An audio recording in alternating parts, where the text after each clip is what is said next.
He rā whakanui tēnei ki te whare Paremata.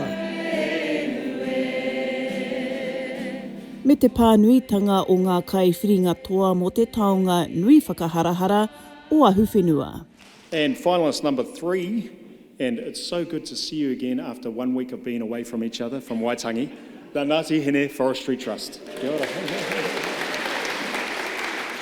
E ai kia pita tipene e hara i te toa takitahi, engari he toa takitini. E tuana mātou o tēnei whakatupuranga i runga anō i ngā pokowhiwhi o rat, ko wetahi ko mateke. Nā reira me mihi tonu ki a rātou ka tika, engari nā te wera o te rai, ma te āta whakaro i tai ki tēnei wāhanga, e tuana mātou ngāti hine me e ratu o ngā tāngata i te wāhi koi o tēnei whakataetae. Ko ngā kaiwhiringatoa i tēnei tau, ko Ngāti Hine Forestry Trust, ko o Tama Mārere, rātau ko Mātai Pacific no te Waiariki. E ai kia tipene he mahi whakangao tō rātau i waho atu i te ngahere. Ko te tino pakihi ko te ngahere, engari me tirohi atu ki ētahi atu kaupapa, hei pai ngā no mō ngā rātau ngā tāngata no rātou ke ngā whenua nā ko te hua kiwi te tahi, e ono ngā pāmu, ngā tūnga hua kiwi ki roto o kerikeri. No te tau ko tahi mano e iwarau toru te kaumā toru te kaupapa nei i whakarewa.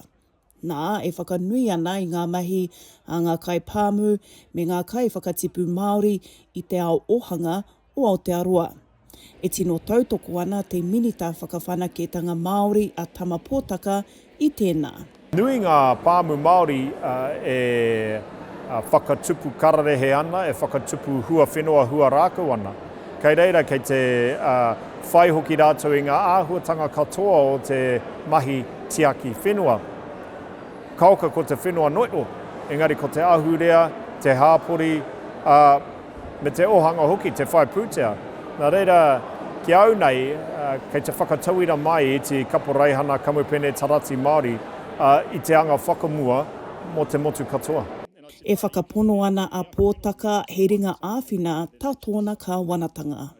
Ko tō mātou, ko te whai hoki i ngā kawenata i Wainganui a mātou ko ini ana, tai atu ki te kawenata i a mātou ko ngā whenua o Arapi, ngā Gulf States, me rātu o ngā free trade agreements, ngā whakataunga whai rawa, kia māma ngā tāke me ngā reiti, ka tukuna ki runga i ēnei momo whakarawe. Nā reira, ki te kore tātou e whakangāwari, e whakamāma i ngā tāke me ngā reiti o ia te whenua ki o mātou rawa, ki o mātou huakiwi, ki o mātou miraka, ki o mātou miti, o hei aha mā tātou. He oi, hei tā tētahi atu o ngā kaiwhiringatoa a Tiaki Hunia o Mātai Pacific, e hara ko te pakihi te mea nui. Ko ngā mahi hei hāpai i te hunga rangatahi, ki roto i ngā mahi umanga, ki roto i te pakihi o te huakiwi, me ki rā ngā cadetships. He mea nui tērā kia mātou, engari kei roto ia rōpū, ana ko Ngāti Awa he mahi pāmu, ko te arawa he mahi pāmu, he mahi tūruhi, ko roto mā he mahi ngāhere tā rātou. Engari ko Mātai Pacific, he menenga i Wainganui te mahi huaki. Ka whakaritea e ngā kaiwhiringatoa tētahi rā whakamātau, nā hei te tuarima o hune, ka whakatau kōwai te toa whakaihu waka o te Ahuwhenua i tēnei tau. Ripeka Timutimu, Tuia.